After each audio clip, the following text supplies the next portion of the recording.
बिस्मिल्लाहिर्रहमानिर्रहीम। अस्सलाम वालेकुम students, my name is Mohammad Usman Salim. I am from UGI chemistry department. बेटा, कोरोना वायरस की वजह से ऑनलाइन क्लासेस हैं, तो कोशिश करें कि पार्टिसिपेट करें क्लासेस में। आप जब लेक्चर सुनने बैठें, एक्टिव होकर बैठें, ठीक है, बिल्कुल वैसे बैठें जैसे आपने क्लासरूम में बैठना था। और क्योंकि कुछ कंप्लेंट्स आ रही हैं कि बच्चे जो है ना वो बहुत ही कैजुअल होकर लेक्चर सुन रहे हैं। आई मीन टू से कि कुछ बच्चे जो हैं वो साथ साथ कंप्यूटर पे हैं, कुछ गेम्स खेल रहे हैं, साथ साथ लेक्चर सुन रहे हैं, कुछ बच्चे लेटे हुए। तो इस तरह नहीं, आप बिल्कुल एक्टिव होकर बैठें, लेक्चर सुने। मैं अक्सर अपने स्टूडेंट से कहता हूँ कि जब कोई स्टूडेंट कोई साइंस लेक्चर सुन रहा हो क्लास में, तो उसे बिल्कुल ऐसे एक्टिव होना चाहिए जैसे कि एक सोल्जर बॉर्डर पे है। तो आप भी तकरीबन वही काम कर रहे हैं, लेकिन आप ज़रा घर पे हैं, तो इट डज़न मीन के बॉर्डर सेफ़ है। आपने एक्टिव होके अपने लेक्चर सुनेंगे। तो दूसरा ये कि अपने लेक्चर नोट्स ज़रूर बनाएं। मैं हर लेक्चर के स्टार्ट में, लास्ट में ये ज़रूर आपको रिमाइंड करवाता हूँ, लेक्चर नोट्स बनाएं। तो इट मीन्स के इम्पोर्टेंट है, एटलीस्ट ये इम्पोर्टेंट है आपके लिए। एक बार अगर आपने अपने लेक्चर नोट्स पूरी बुक के खुद से बना लिए, तो इट मीन्स बुक आपके हाथ से गुजर गई है। अब उसको याद करना आपके लिए इतना ही आसान है जितना कि मतलब आप समझ रहे हैं कि जैसे H2O का फार्मूला आपको आता है, वैसे अभी तक बहुत सारे बच्चों को सिर्फ यही अच्छी तरह आता है। तो स्टार्ट करते हैं जी हमारा आज का लेक्चर। हमने एक्सरसाइज स्टार्ट की थी, बड़ा स्लो एंड स्टीडी वे में मैं एक्सरसाइज को लेके चल रहा हूँ कि न्यूमेरिकल्स सारे के सारे आपके साथ डिस्कस कर लिए जाएँ, क्योंकि मुझे कुछ कमेंट्स आ रहे थे कि न्यूमेरिकल्स में प्रॉब्लम आ रही हैं। तो बेटे आप साथ साथ इसको समझते जाएँ, देखते जाएँ। अब आज हमने न्यूमेरिकल नंबर 18 से स्टार्ट लेना था, तो इसको देखते हैं बेटे। ज़रा इसकी स्टेटमेंट देखिएगा। क्वेश्चन नंबर 18 है, सॉरी क्वेश्चन नंबर 19 है। क्वेश्चन नंबर 19 से हम स्टार्ट दे रहे हैं। उन्होंने कहा जी, working at a vacuum line, एक वैक्यूम लाइन पर काम करते हुए a chemist isolate a gas in weighing bulb with a volume of 255 cm3। पिछली पूरी लाइन को भूल जाएं, वो बच्चे जिन्हें न्यूमेरिकल सॉल्व करने में प्रॉब्लम आती है। पीछे उन्होंने क्या कहा अब भूल जाएं। उन्होंने आपको वॉल्यूम बताया है, और वॉल्यूम कितना बताया, 255 cm3। वॉल्यूम आपके पास आ गया। At a temperature of 25 degree centigrade. Book पे ही जहाँ पे 255 cm3 लिखा था वैसे V लिख लें, बुक पे मार्क कर लें, और जहाँ पे 25 डिग्री सेंटीग्रेड लिखा है वहाँ पे T लिख लें। Under a pressure in the bulb of 10 torr, और जहाँ पे 10 टॉर लिखा है प्रेशर है, आप इसे यहाँ पे P लिख लें। The gas weight 12.5 mg। अगर mg आप देखें, आप थोड़े से परेशान होंगे, यहाँ पे वेट लिख दिया है, वेट का यूनिट तो न्यूटन होता है। तो फिजिक्स में बड़ी प्रिसाइज बातें हम करते हैं, वेट का यूनिट हम न्यूटन लिखते हैं। केमिस्ट्री में हम कहीं ना कहीं मैथ्स को वेट कह सकते हैं। तो यहाँ पे उन्होंने, अगर आप यूनिट देखेंगे तो मैथ्स का यूनिट लिखा हुआ है 12.1 मिलीग्राम। आपके पास उन्होंने मैथ्स का यूनिट लिख दिया। आपने करना क्या है, what is the molecular mass of this gas, आपने इस गैस का मॉलिक्यूलर मास जो है वो मालूम करना है। ठीक है, तो क्वेश्चन नंबर 19 है। मैं साथ साथ स्टेटमेंट दोबारा देखता जाऊंगा और साथ साथ इसे सॉल्व करते जाएंगे। क्वेश्चन नंबर 19 है, जी बेटे ज़रा साथ साथ रहिएगा, देखते रहिएगा। तो एक ही पार्ट है इसका, तो मुझे पार्ट ABC लिखने की ज़रूरत नहीं है। न्यूमेरिकल है, आप गिवन डाटा लिखेंगे और उसके बाद आप अपने सॉल्यूशंस लेकर आएंगे। तो सबसे पहले हम बताएंगे कि यहाँ पे गिवन डाटा क्या है। Question number 19, what is the given data in this question. उन्होंने कहा जी कि आपके पास गैस है, ठीक है, और ये जो गैस है इसका वॉल्यूम उन्होंने आपको बता दिया। देखें, मैं चीज़ों को सॉल्व करता जाऊंगा और साथ साथ बताता भी जाऊंगा कि अगर मैंने यूनिट चेंज किए तो क्यों किए। सबसे पहले वॉल्यूम ऑफ गैस बताया, दैट वाज 255 cm3। तो मैं यहाँ पे लिखूंगा कि गिवन डाटा में सबसे पहले बेटे वॉल्यूम है V, that is equal to 255 cm3। अब मोस्टली जब हम मोलर मैसेज मालूम करते हैं तो हमारे पास वॉल्यूम का जो यूनिट होता है वो dm³ में होता है। तो हम यहाँ पे भी cm³ को dm³ में कन्वर्ट करेंगे, और dm में कन्वर्ट करने के लिए आप 1000 से डिवाइड करेंगे। तो जब 1000 से डिवाइड करेंगे तो आपके पास आ जाएगा जी 0.255 dm³। ये बेटे आपके पास वॉल्यूम आ जाएगा। ठीक है, नेक्स्ट उन्होंने आपसे बात की प्रेशर की। तो मैं प्रेशर लिख रहा हूँ जी यहाँ पे, उन्होंने आपको बताया 10 टॉर, लें जी pressure that was equal to 10 torr. लेकिन मोस्टली मोलर मैस से जब हम मालूम करने जाते हैं तो प्रेशर हमने एटीएम में अज्यूम किया होता है, ठीक है। तो प्रेशर यहाँ पे आप कितना लेंगे, एटीएम में चाहिए, तो एटीएम में जाने के लिए आप 10 को डिवाइड करेंगे 760 से, आपके पास जो आंसर आएगा वो प्रेशर का आंसर होगा इन एटीएम। तो अगर आप प्रेशर को एटीएम में कन्वर्ट करने जाते हैं तो 0.0131 आ जाएगा, 0.0131 एटीएम। ये बेटे आपके पास प्रेशर आ जाएगा। तीसरी चीज़ उन्होंने आपको क्या बताई थी जी, टेम्परेचर था, आपने टेम्परेचर को केल्विन में कन्वर्ट करना है। तो मैं यहाँ पे लिख दूंगा जी टेम्परेचर, और ये आपके पास कितना था 20 डिग्री सेंटीग्रेड, आपने इसको केल्विन में कन्वर्ट करना है तो 273 ऐड करेंगे तो ये आपके पास बन जाएगा जी 293 केल्विन बन जाएगा जी, 93 केल्विन, ठीक है। इसी तरह मेरा ख्याल 25 डिग्री सेंटीग्रेड था, तो वैसे आप इसे 20 के लिए भी सॉल्व कर सकते हैं। तो 20 के लिए सॉल्व करेंगे तो 293, और 25 के लिए सॉल्व करेंगे तो 298 केल्विन बन जाएगा। फाइनली आपने करना क्या है, मैस भी आपको बता दिया गया। मैस उन्होंने कहा जी कि वेट 12.1 mg, यहाँ पे मिलीग्राम में है लेकिन हम मैस मोस्टली ग्राम में देखते हैं, तो मैस में यहाँ पे लिख देता हूँ 12.1 mg, लेकिन आपने चूंकि ग्राम्स में लेना है 1000 से डिवाइड करेंगे, ठीक है। मिली का मतलब 10⁻⁻3, तो मिली की जगह उसकी वैल्यू पुट करेंगे तो ये आपके पास आ जाएगा जी, कितना मैस हो जाएगा जी 0.0121, मैं यहाँ पे लिख देता हूँ 0.0121 ग्राम। ये बेटे आपके पास मैस आ जाएगा।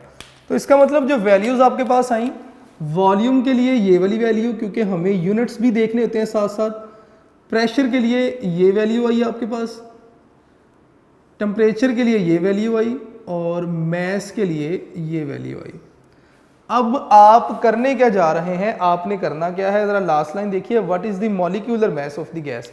आपने मॉलिक्यूलर मैस मालूम करना है, तो मैं यहां पे लिख देता हूं टू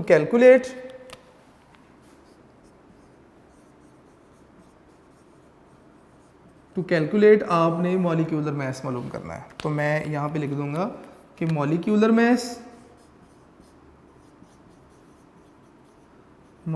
मैस जो है वो आपने क्या करना है, मालूम करना है।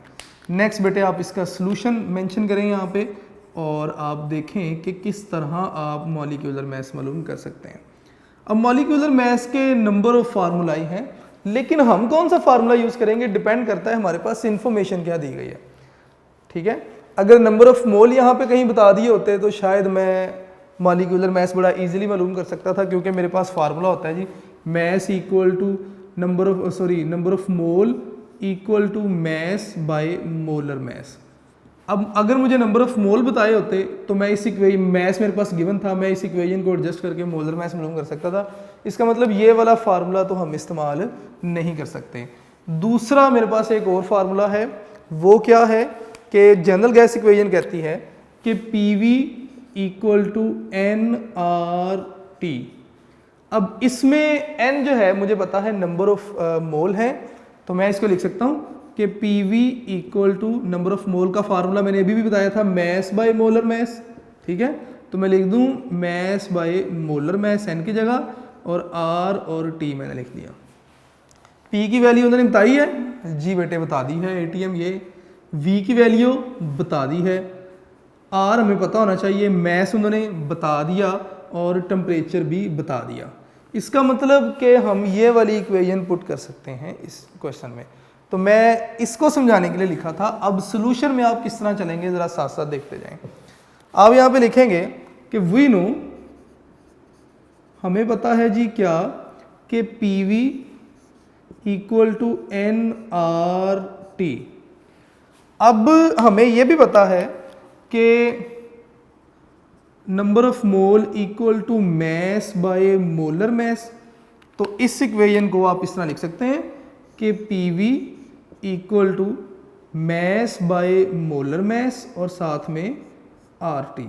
अब आपने मोलर मैस मालूम करना है, इसे इक्वेशन के एक तरफ ले आएंगे, बाकी सारी वैल्यूज को इक्वेशन के दूसरी तरफ।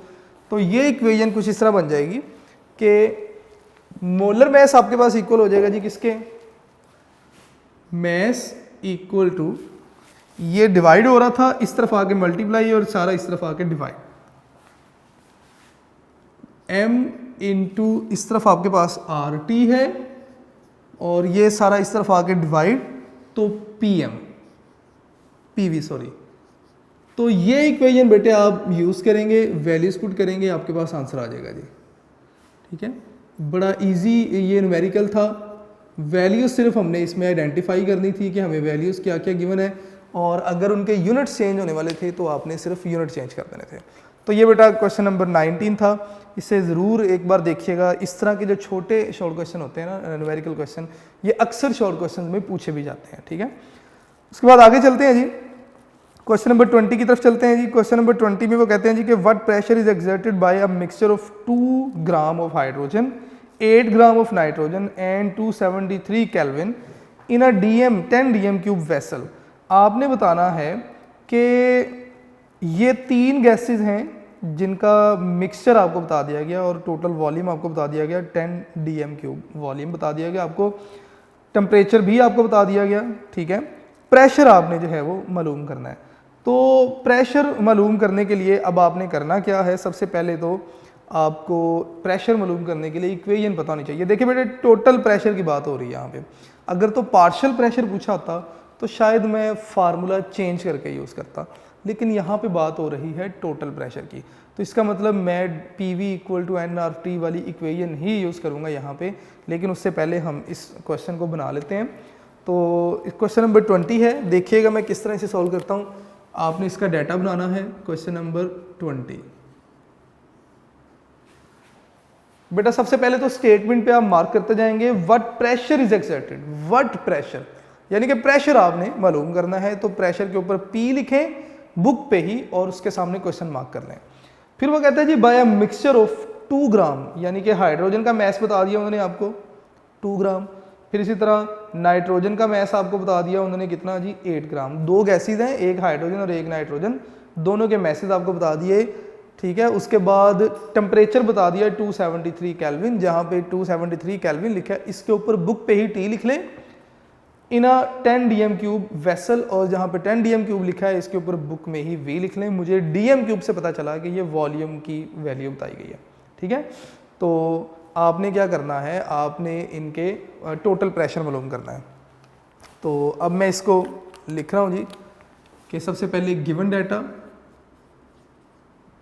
गिवन डाटा क्या है हमारे पास, उन्होंने आपको मैस बता दिया किसका जी हाइड्रोजन का। तो मैं यहाँ पे लिख देता हूँ मैस ऑफ H2 कितना है जी 2 ग्राम। ठीक है, और इसी तरह अगर आप इसका जो है वो नंबर ऑफ मोल देखना चाहें तो मैं लिख सकता हूँ कि number of mole of H2 वो आपके पास क्या होगा, मैस बाय मोलर मैस। मैं यहाँ पे लिख देता हूँ पहले फार्मूला ताकि आपको याद रहे, मैस बाय मोलर मैस, या मैं इसको इस तरह लिख सकता हूँ कि मैस आपके पास कितना है 2, तो 2 divided by molar mess hydrogen का 2 ही होता है, तो इसका मतलब 1, इसका मतलब 1 मोल आपके पास हाइड्रोजन का होगा। ये वैल्यू आपने याद रखनी है। मैंने मोल क्यों मालूम किए मैं आगे जाके एक्सप्लेन करूँगा इसे। इसी तरह नाइट्रोजन की बात हुई, आप बताएं कि मैस ऑफ नाइट्रोजन ये आपके पास कितना है जी 8 ग्राम। आपने इसके भी नंबर ऑफ मोल मालूम करने हैं, तो मैं यहाँ पे लिख रहा हूँ number of mole of nitrogen. ये आपके पास कितने हो जाएंगे जी, mass by molar mass, mass आपको कितना दे दिया नाइट्रोजन का 8 ग्राम। ठीक है, तो मैं यहाँ पे लिखूँगा 8 डिवाइडेड बाय मोलर मैस कितना बता दिया गया, N2 28 है। तो अगर आप 8 को 28 से डिवाइड करेंगे तो मेरा ख्याल है कि 0.286 जो है वो इसके मोल्स बन जाएंगे। तो मैं यहाँ पे लिखूँगा जी 0.286 मोल। ले जी, ये आपके पास मोल आ गए किसके, नाइट्रोजन के। ठीक है, सबसे पहली इंफॉर्मेशन तो आपको ये दी गई गिवन डाटा में। दूसरी इंफॉर्मेशन आपको क्या बताएगी गिवन डाटा में, उन्होंने आपसे कहा कि टेम्परेचर कितना है जी 273 केल्विन और वॉल्यूम कितना है 10 डीएम क्यूब। तो मैं यहाँ पे लिख देता हूँ कि टेम्परेचर इक्वल टू 273 केल्विन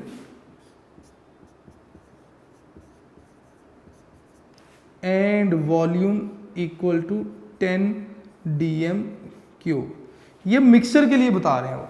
फिर उन्होंने कहा जी आपने प्रेशर एक्सर्ट करना है जो इस मिक्सचर ने अप्लाई करना है, टोटल प्रेशर आपने मालूम करना है। तो टोटल प्रेशर मालूम करने के लिए हमने करना क्या है, हमने इक्वेशन हमें पता है, मैं ये साइड रिमूव कर रहा हूँ, क्वेश्चन नंबर 19 रिमूव कर रहा हूँ, ज़रा देखते रहिएगा साथ साथ।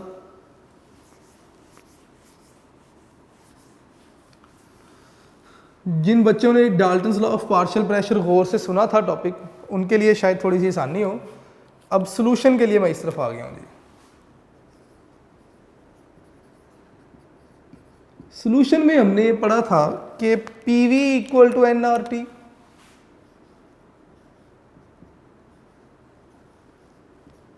ये जनरल गैस इक्वेशन थी।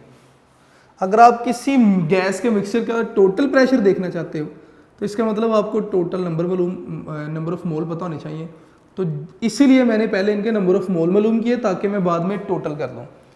तो टोटल नंबर ऑफ मोल आपके पास क्या बन जाएंगे जी, या चलें इसको पहले सोल्व कर लेते हैं। आपने टोटल प्रेशर मालूम करना है, वॉल्यूम मल्टीप्लाई हो रहा है इस तरफ आके डिवाइड, तो total pressure equal to NT into RT divided by V।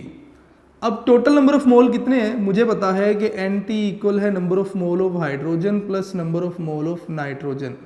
Hydrogen के कितने नंबर ऑफ मोल थे 1, नाइट्रोजन के कितने थे 0.286, तो टोटल कितने हो गए 1.286। ये आपके पास टोटल नंबर ऑफ मोल आ गए, ठीक है। वॉल्यूम आपको बता दिया गया कितना 10 dm³, टेम्परेचर आपको बता दिया गया कितना 273, और R की वैल्यू कांस्टेंट है, ये आपको ऑलरेडी पता है। आपने क्या करना है कि ये जो इक्वेशन है आपने इसमें जस्ट वैल्यू पुट कर देनी है और आपके पास आंसर आ जाएगा जी। ले जी, मुझे उम्मीद है कि यहाँ से आप लोग खुद से इसे सॉल्व कर सकते हैं, ठीक है।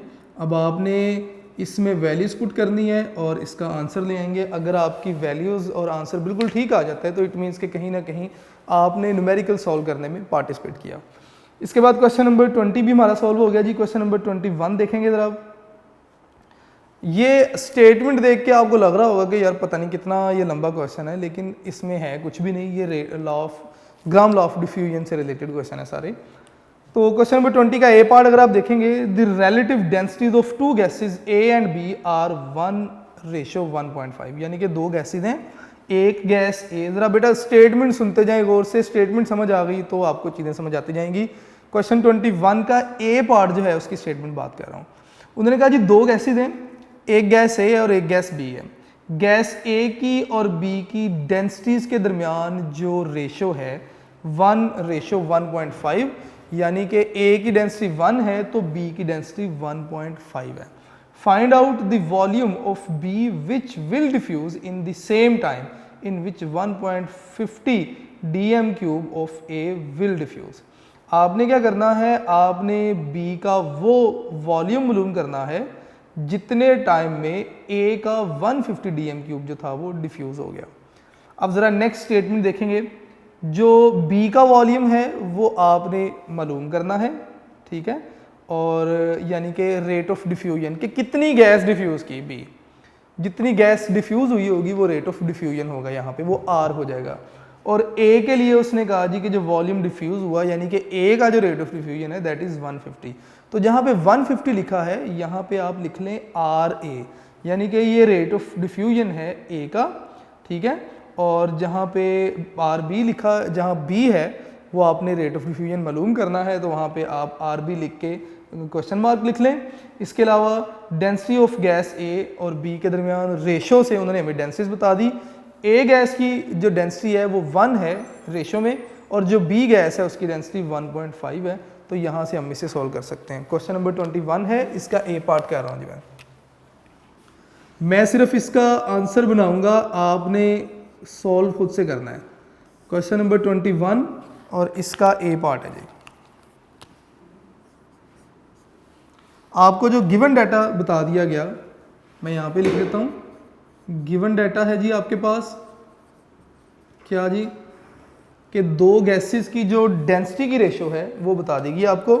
तो उन्होंने कहा जी कि A और B या डेंसिटी रेशो, मैं इस तरह लिख देता हूँ, डेंसिटी रेशो किसकी, ए और बी की, क्या बता दीजिए 1:1.5।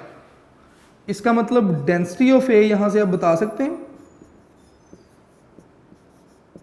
ए गैस इज इक्वल टू 1, और इसी तरह density of B gas is equal to 1.5।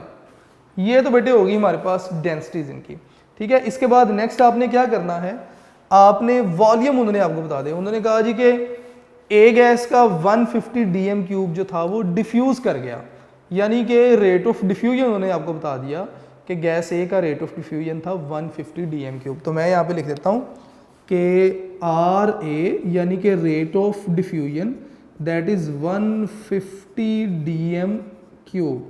आपने क्या मालूम करना है, आर बी आपने जो है वो मालूम करना है। ये कैलकुलेट में हो गया। उसके बाद सोल्यूशन के लिए मैं नेक्स्ट आगे जा रहा हूँ।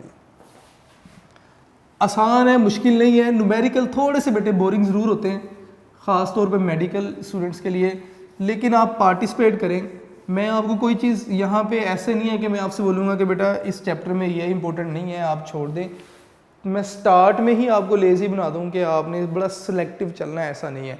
हर चीज़ इंपॉर्टेंट है, क्योंकि आप केमिस्ट्री पढ़ रहे हैं, आप एफएससी मेडिकल या इंजीनियरिंग में हैं, तो कहीं ना कहीं आपने एंट्री टेस्ट देना है, और एंट्री टेस्ट के लिए हर चीज़ इंपॉर्टेंट है। हर कॉन्सेप्ट में से कोई ना कोई एमसीक्यू बन सकता है। तो इसलिए फ़र्स्ट ऑफ ऑल तो हमें इस बुक के सारी इंफॉर्मेशन को टच करना है। तो आरबी आपने मालूम करना था, तो आपके पास जो एक फार्मूला आप इस्तेमाल करते हैं, मैं सोल्यूशन की हेडिंग दे के आगे इसका फार्मूला लिख दूंगा, बाकी बेटे आपने खुद से करना होगा। तो सोल्यूशन आप इसका देखेंगे। हमें पता है कि according to Graham law of diffusion या by Graham law of diffusion, अच्छा इस लॉ को आप by Graham law of effusion भी लिख सकते हैं, इसमें कोई हद तक नहीं है, लेकिन डिफ्यूजन मोस्टली चल रहा है। आप पढ़ते भी डिफ्यूजन एंड डिफ्यूजन है, तो उन्होंने कहा जी Graham law of diffusion and diffusion लिखने की बजाय आप सिर्फ डिफ्यूजन लिख लें या सिर्फ इफ्यूजन भी लिख लें, कोई मसला नहीं है इसमें। कुछ एक बच्चे ने पूछा भी था मुझसे। खैर, आपके पास formula Graham law of diffusion का फार्मूला क्या है आपके पास, that is R A by R B, क्योंकि हमारे पास 1 2 की बजाय ए बी कहा हुआ है, तो R A by R B लिख दिया, और इक्वल हो जाएगा जी डेंसिटीज। तो मैं यहाँ पे लिख देता हूँ जी, इक्वल होगा square root of density of B by square root of density of A. मुझे इस तरह याद है कि जो यहाँ पे है उसकी डेंसिटी यहाँ पे है, जो नीचे है उसकी डेंसिटी दूसरी तरफ ऊपर है।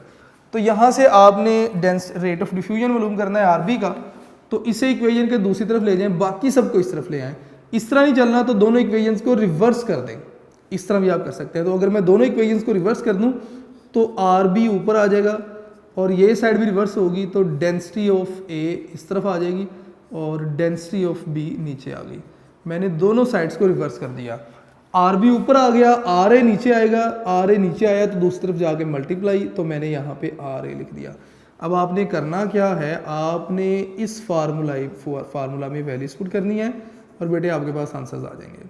बड़ा इजी सा ये इसका कॉन्सेप्ट था, ग्राम लॉ ऑफ डिफ्यूजन से ये क्वेश्चन था, ठीक है। इसके बाद नेक्स्ट देखेंगे जी जरा। नेक्स्ट उसने कहा जी कि hydrogen gas diffuses through a porous plate at a rate of 500 cm³ पर मिनट एट 0 डिग्री सेंटीग्रेड। यानी कि उन्होंने आपको हाइड्रोजन का रेट ऑफ डिफ्यूजन बता दिया कि 500 cm³ जो है वो पर मिनट जो है वो डिफ्यूज़ हो रही है हाइड्रोजन गैस। फिर उन्होंने आपसे ये कहा ये जो 500 पर cm³ लिखा ना, ये रेट ऑफ डिफ्यूजन है। इसके ऊपर लिख लीजिएगा कि RH2 यानी कि हाइड्रोजन का रेट ऑफ डिफ्यूजन है। फिर उन्होंने कहा जी कि 0 डिग्री सेंटीग्रेड पे टेम्परेचर बता दिया आपको। खैर टेम्परेचर का यहाँ पे यूज़ नहीं होगा इतना, तो ये आपको वैसे ही वैल्यू बताई टेम्परेचर की। What is the rate of diffusion of oxygen through the same porous plate. आपने रेट ऑफ डिफ्यूजन बताना है ऑक्सीजन का सेम पोरस प्लेट में से। यहाँ पे अब इंफॉर्मेशन कंप्लीट नहीं है, सिर्फ 2 बातें हैं, लेकिन जो टेक्स्ट बोर्ड वाले हैं पीटीबी वाले वो समझते हैं कि यहाँ पे बच्चे को पता है अगर ग्रामजला अच्छे तरीके से पढ़ा है। तो किस तरह पता है हमें, ज़रा इसको देख लेते हैं। बी पार्ट में सॉल्व करने जा रहा हूँ जी। उन्होंने कहा जी कि rate of diffusion of hydrogen आपके पास कितना है, rate of diffusion of hydrogen 500 cm³ पर मिनट। तो सिंपली आप 500 cm³ वैल्यू ले सकते हैं rate of diffusion of hydrogen की, ठीक है। इसी तरह जो उन्होंने दूसरी बात आपसे कही, उन्होंने कहा जी कि rate of diffusion of oxygen आप मालूम करें, आपने मालूम करना है, यानी कि सिर्फ ये बता दिया, बाकी उन्होंने कहा जी आप मालूम करें। टेम्परेचर भी बताया 0 डिग्री सेंटीग्रेड, फार्मूले में कहीं टेम्परेचर यूज़ नहीं होना, तो टेम्परेचर को आप साइड पर रख दें क्योंकि चेंज भी नहीं हो रहा टेम्परेचर।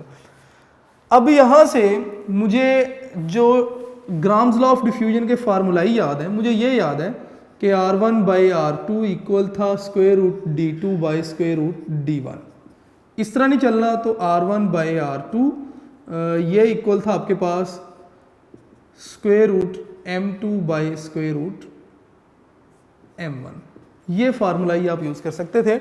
अगर मुझे मोलर मैसेज इन दोनों गैसेस के पता हों तो मैं इजीली इसको सॉल्व कर सकता हूँ। हाइड्रोजन का मोलर मैस मुझे पता है, मोलर मैस ऑफ हाइड्रोजन, मैं बड़ा प्रिसाइज वैल्यू लेने की बजाय मैं इसे 2 लिख लेता हूँ, 2 ग्राम पर मोल।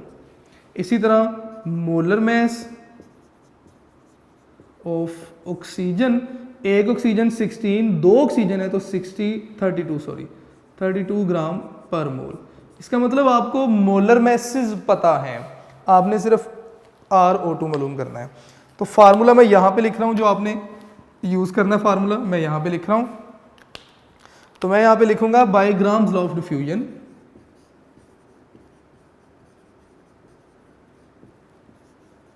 Bye Graham's law of diffusion क्या जी, के rate of diffusion of hydrogen divided by rate of diffusion of oxygen equal हो जाएगा जी square root molar mass of oxygen divided by square root molar mass of hydrogen.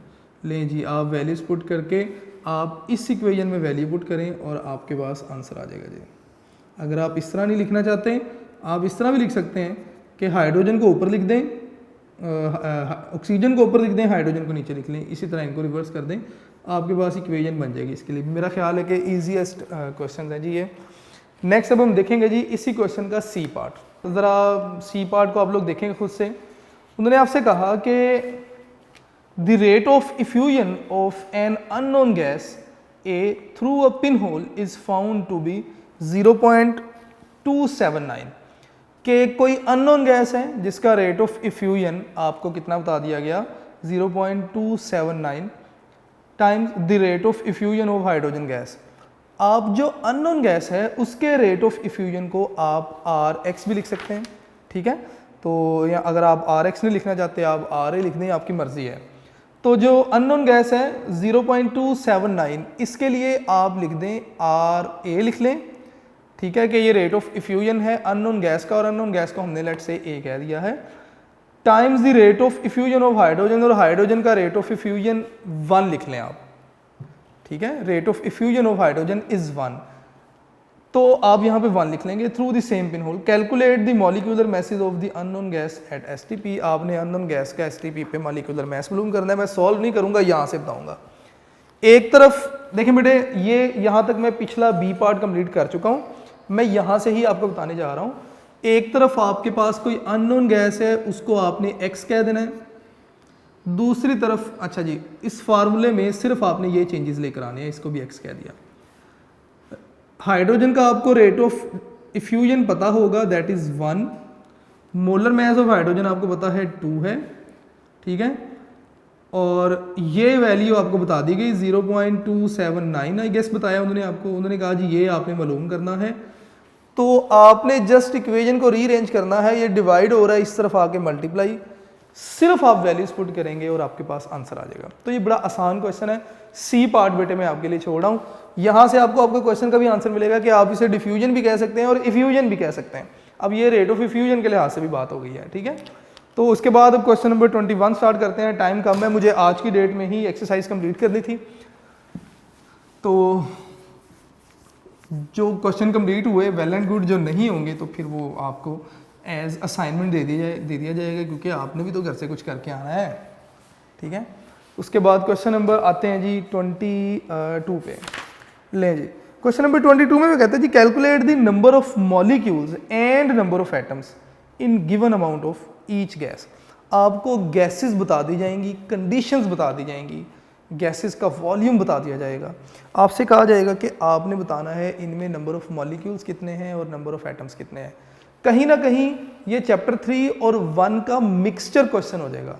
यानी कि chapter 1 में आपने पढ़ा था कि अगर आपको नंबर ऑफ मोल पता हो तो नंबर ऑफ एटम भी आप बता सकते हैं, नंबर ऑफ मॉलिक्यूल भी आप बता सकते हैं।